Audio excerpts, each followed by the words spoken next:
Good day to all our viewers. We have a special guest for today, a very good friend of mine, an expert colleague, Dr. Marqueza Catalina Lepana Reyes. We also call her Mac or Marqueza for short. And she's one of those professionals who really like her job. So perhaps, Marqueza, you can also introduce yourself to our viewers. Sure. Good morning, everyone, and thank you for having me, Cecilia. So for everybody who's watching, my name is Marqueza Reyes, and I've been working in this field of disaster risk reduction and management and climate change adaptation, and nowadays we call it disaster and climate resilience. So there are many ways to call this field, but basically it's all about reducing the risk and increasing the resilience of communities, nations, and the whole world basically against disasters and climate change. So I've been working in this field for about 20 years already, about 2 decades, more than 2 decades. I started around 2000, in 2000. And so I've been helping a lot of, I work in the government sector, public sector.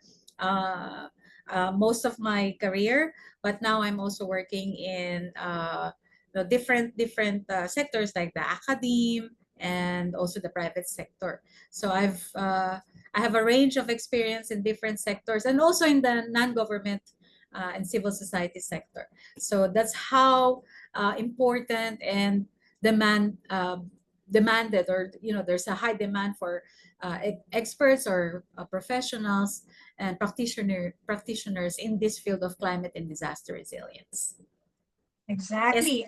You have a very interesting and action-packed career. That's why you really enjoy it a lot. So let's start Yeah. with a question.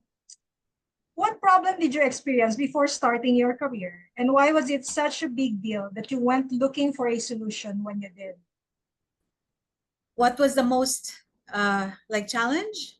Yes. Cha- the challenging part. Well, maybe I will go back to how and when I started. So basically, 25 years ago, I wasn't yet in this field, as I mentioned. I was a land use planner. Sorry, something fell. I was a land use planner. And as a land use planner, I was working with local governments here in the Philippines on their comprehensive land use plans, comprehensive development plans, etc. And since I have a background in geology, and I'm interested in making our settlements, our cities safer against natural hazards. So at that time, 25 years ago, we call this hazard mitigation. So the concept of disaster risk reduction and management was not yet there. So it was mitigating the hazards. So because I have this background in geology, so all these geophysical hazards I'm familiar with, like earthquakes, different types of, different hazards related to earthquake, like ground shaking, liquefaction, surface faulting. So I'm familiar with that. Also landslides, volcanic eruptions, etc. So because the Philippines is a very, geologically active part of the world, so I became interested in, how come our land use plans, comprehensive development plans of local governments, municipalities and cities, right, did not uh, consider these hazards at all. That was 25 years, 30 years ago, when I finished my master's. So I became interested in that, and that for me was the most challenging part, because at that time there was no concept yet of disaster risk management. The idea was disaster management and hazard mitigation. So managing disasters. So that meant responding to already the disaster that's already happening. So response and recovery. So it's more of a reactive approach to disaster. So I thought that was the beginning of it. Like, okay, how to make our communities and cities more proactive in dealing with natural hazards like earthquakes. So that was for me the impetus for, thinking about how to make, like safe cities and safe communities. So that was the beginning actually. And everything came from there, and everything's history now from there. It's a very interesting and life-changing career, no? So why did you Yes. choose that career? Yeah, so from being a land use planner, I shifted. So I was, I was working on in this field, right, as a land use planner and in development work. So I continued that, this career in development work, still in development, but then I shifted a little bit to focus on risk-sensitive land use planning. That was actually the the crucial step. That was the transformational shift, if I can say that, for me, for my career track. So from land use planning, so I went into disaster risk management. So that was when I did my PhD. So I did my PhD in Germany, and I focused on my dissertation was on risk sensitive land use planning. And again, it was very challenging because there was no concept yet of making land use planning risk sensitive, or integrating or mainstreaming hazards and the concept of vulnerability and risk into the planning process anywhere in the world. So that was I finished my doctorate in 2005, and I think it was a seminal book at that time, because if you look at the literature, it's the first book on risk sensitive land use planning.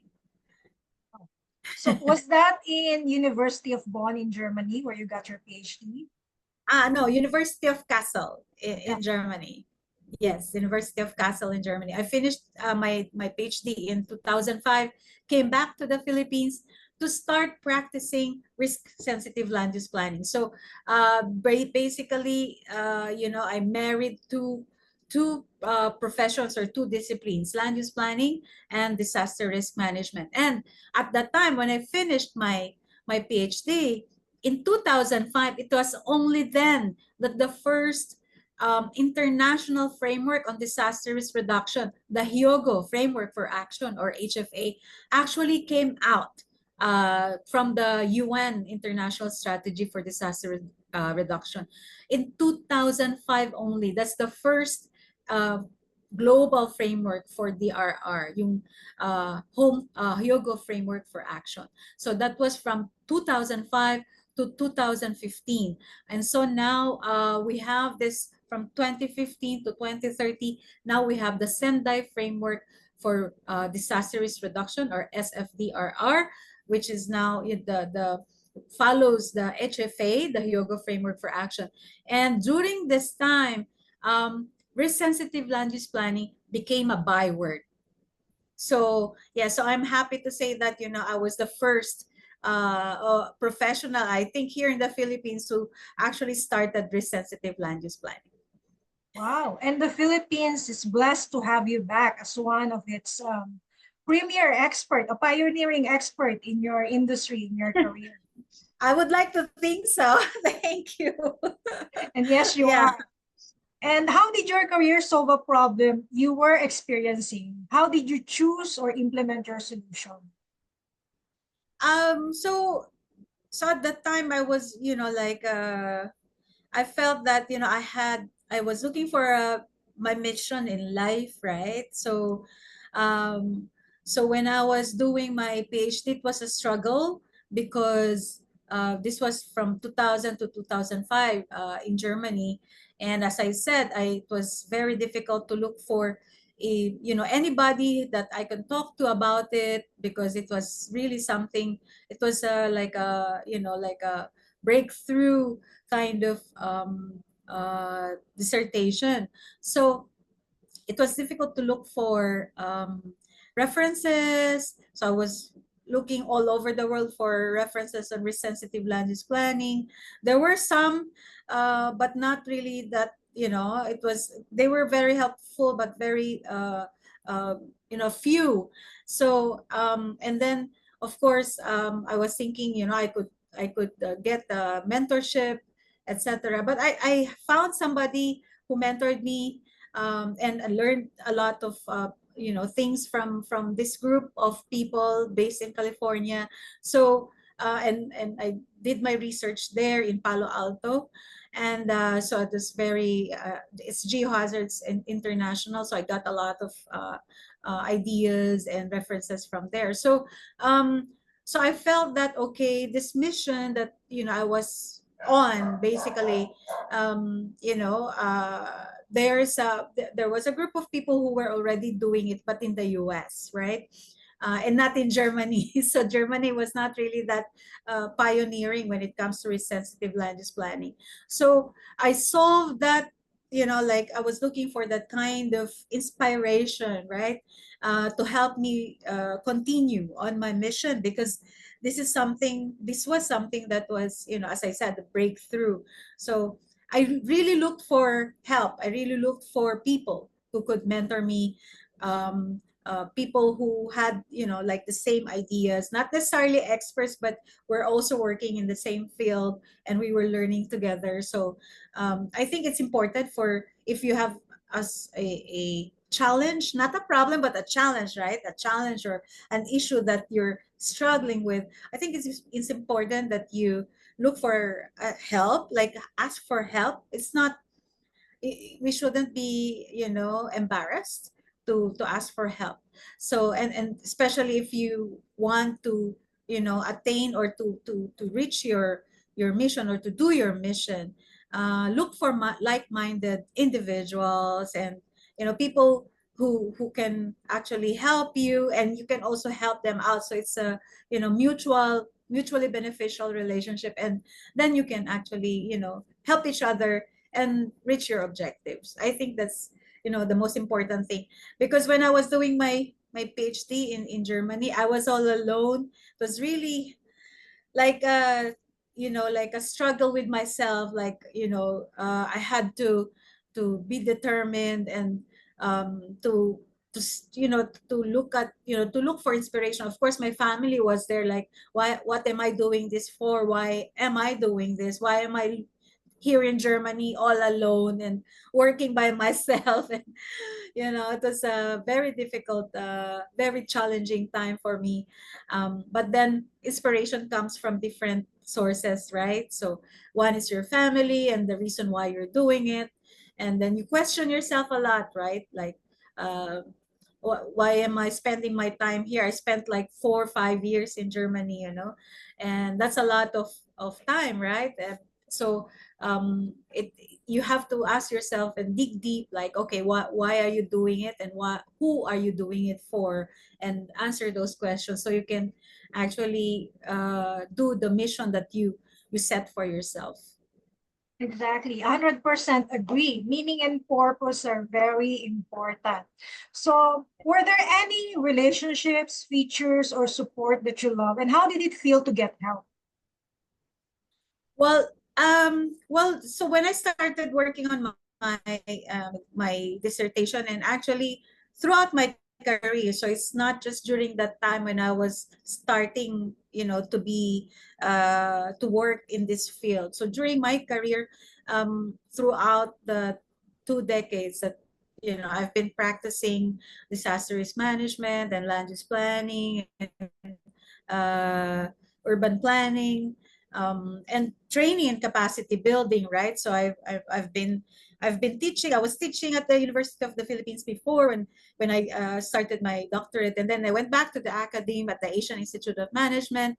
I've been working there actually. Now I'm still connected to AIM, but no longer as full-time, but as an adjunct professor and as a program director for a training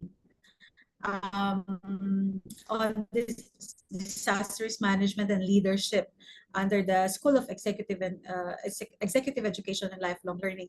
So the past years, especially where I met you, Cecilia, I was, we were working together in the ASEAN Secretariat, and I stayed at the ASEAN Secretariat, worked there for almost 10 years as the technical advisor for disasters reduction. So during this time, I met a lot of like-minded individuals, people who had the same fervor, and determination and goals to make the world basically a better place. that's the that's the general, I think that's the general or the overall goal that we're doing in this field, right?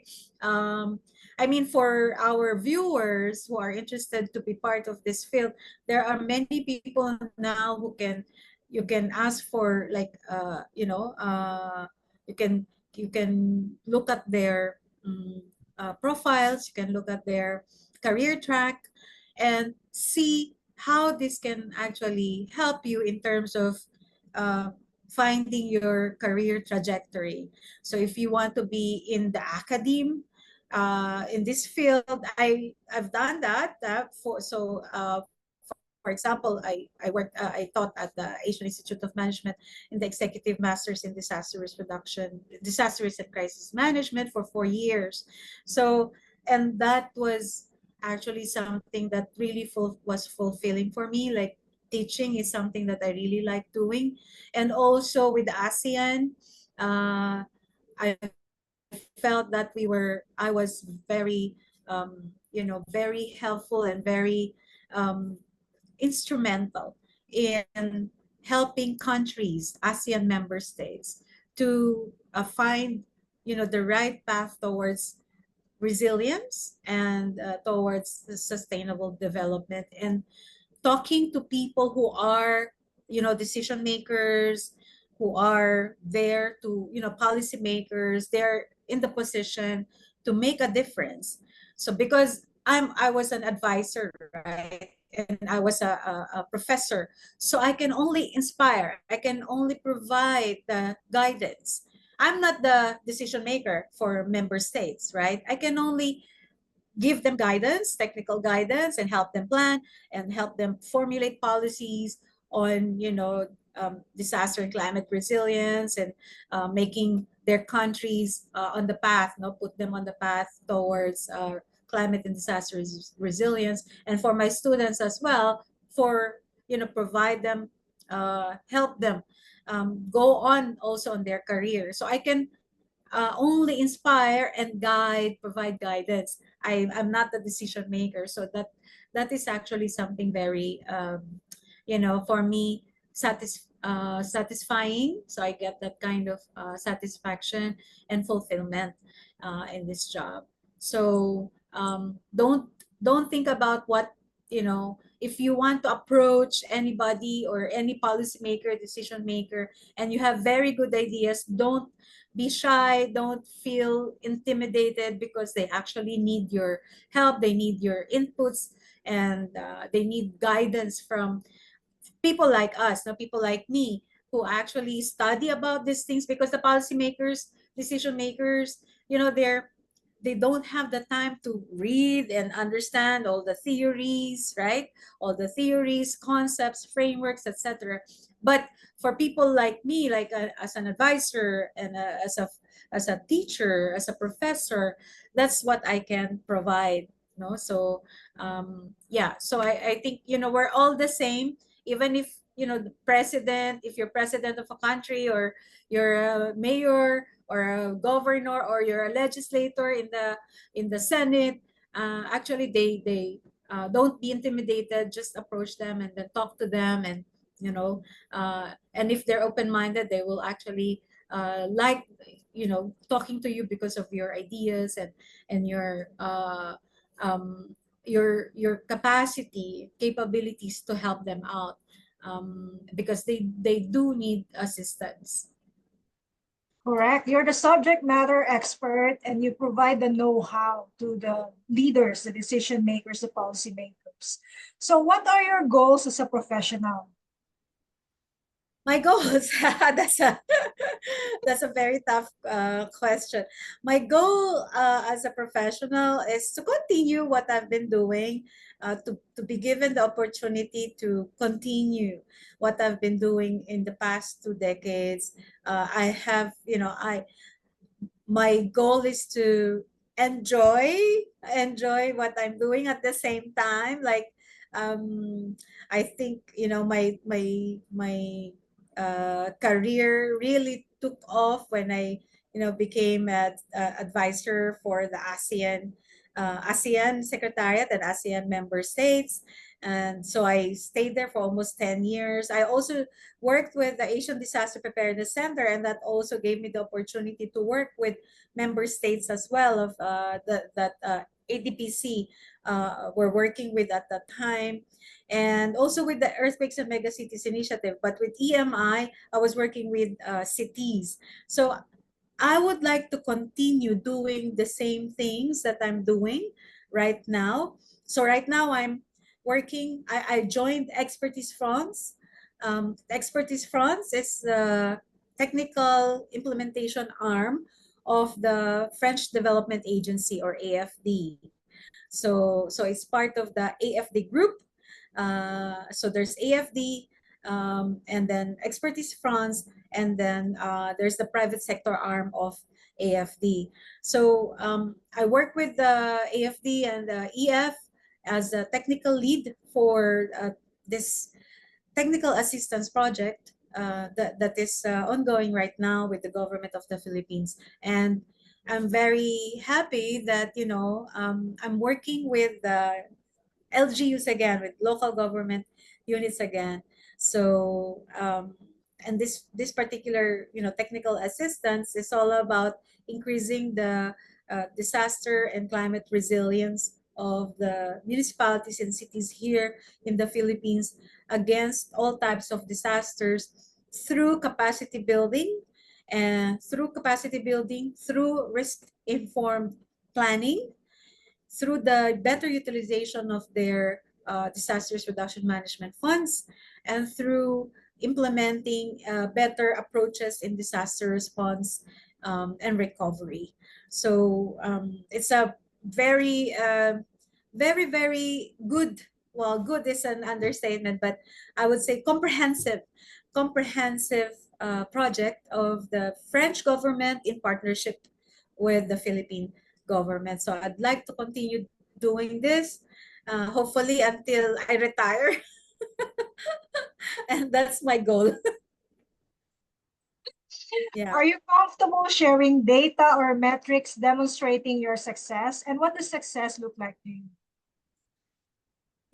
This question has always been asked to me, right? Like I've been part of, like interviews, or young people, or even my students would ask me, what does success look like for me?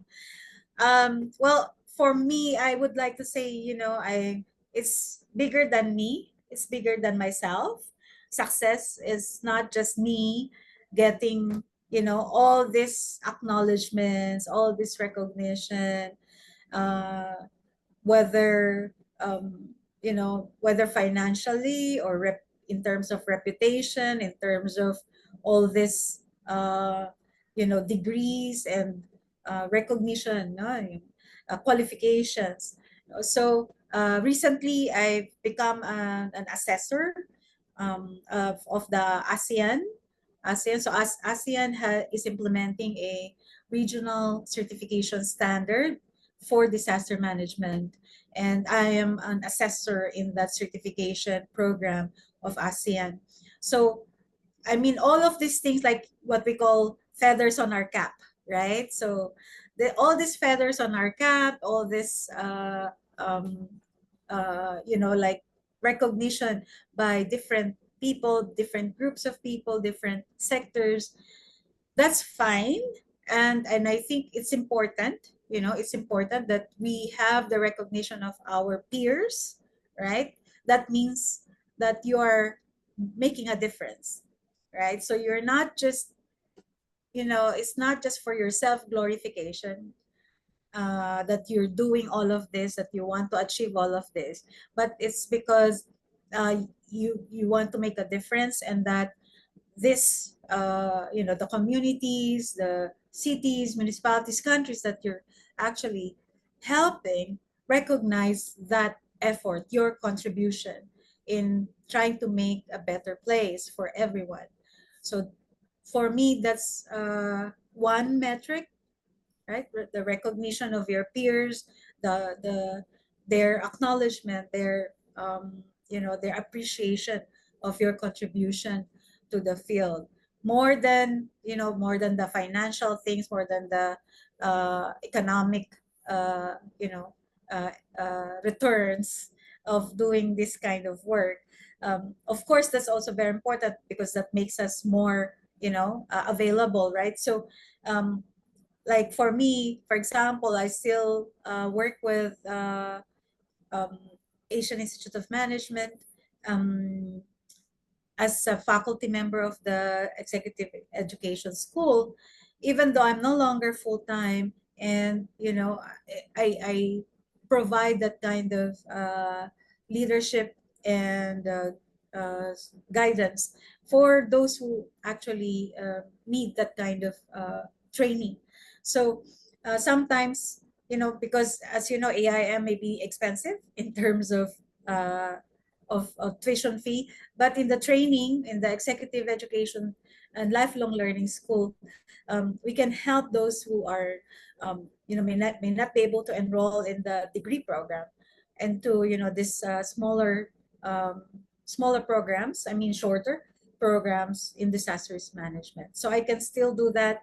Um, so I like doing that. Helping people, helping future leaders, or molding future leaders in disaster and climate resilience. So that's the way I look at it. Like at the stage in my career already, like many young people are already there to take your place. They're already ready to to take your place, and I recognize that. So I would like to impart my experience, my expertise, my knowledge to the new generation of leaders in climate and disaster resilience. And I think one metric would be making sure that making sure that um, there will be new generations of young people who will take your place, because we will not be here forever. That's 100% that's my agree. metric. Passing on the torch to the next generation, right? So what does a Exactly. typical day look like for you as a professional? How did it feel and what surprised you about it? As a professional, my typical day, oh my God, so many things going on at the same time. Because as I said, I joined, for example, very, very concrete. As I said, I mentioned earlier that I joined Expertise France, and this is a full-time job. So as Expertise France technical lead in disasters reduction for the local level, so I begin with, again, I begin with meetings in the morning, so many meetings, so many meetings, team meeting with my team here in the Philippines, and then in the afternoon, my team in Paris. So yeah, so because of that, the difference in time, no? So yung what they call that, the time difference, the time, because of the time zones, no? So on a typical Monday, that's what happens. Team meetings in the morning with here, and then another one with our French colleagues. And then in between that, I have to answer all the emails because there's so many. And I would be having consultations also with our partner in the Department of Interior and Local Government, with our partners with, like FIVOX, with the Department of Housing and Sustainable Urban Development. So all these are our partners in the project. So I have meetings with them or answer questions from them, because every platform is being used for these kinds of discussion. Like we have a Viber group, we have a WhatsApp group, we have emails. So it's different types of platforms, and you have to constantly be checking and communicating with them. So that's a typical day for me. So full of discussions and consultations, conversations with partners and the members of my team That's a on very a good typical working day. That's a very good typical day, an ideal one indeed. So what did your typical day make possible for you and your profession? For instance, do you have a routine that helped you? Routine wise, so yeah, in the morning, as I said, I check my emails immediately and answer the urgent emails, and then meet with my team. That's very important, and team here and team in the headquarters, and then to manage my time because as I mentioned, there's a lot of you know people and uh, organizations, partner agencies trying to demanding time from me, right? Because there's so many, like in the Department of Interior and Local Government, I have to coordinate with 5 bureaus. So yeah, 5 bureaus. So and they're our operational leads for this project. So uh, I need to manage my time well, and so I have to, and I don't have any assistant or anything like that. I do everything by myself, right? And I have a schedule to sit in my office in DILG twice a week. So I sit there twice a week so that I can see them, talk to them in person, because I think that's very important to have face-to-face time with our partners. So it's not just emailing and talking on the phone or Viber or WhatsApp, but going there, talking to them in person, and meeting with them in person to develop rapport with your partner. So I think stakeholder engagement is very important in that way. So I go there twice a week. My schedule is Wednesday, Friday, and then Tuesday and Thursday I go to our office in Bonifacio Global City. So I sit there to work with my team there in the office. So time management is very important, and engaging your stakeholders in a way that's efficient and effective at the same time. I think that's the important part of it, the part of my routine every day. And 100% agree. In fact, that's also an ideal schedule wherein you have not only a hybrid or home day schedule, but also in-person meetings. So you can Right. hobnob with your Yes. team, with the other Yeah. experts, and do all the Yeah. consultations, right? Yeah. I forgot to mention that on Mondays I work from home. So I work from home on Mondays. So that's also that's when I reserve, as I said, my meetings with my teams. No. Yeah. What words of wisdom have you learned from a family, friend, colleague, or mentor that you can impart to our viewers? And how did it change your life for the better? Words of wisdom. Well, professionally, this is what I always think about, because for me, time is of the essence. Time is the most important resource. Our time is limited. Our time here is limited, and generally speaking, right? And our time every day is also limited, and you can only use your time. You can use your time for the things that you think are important, right? So that's why time for me is the most important resource.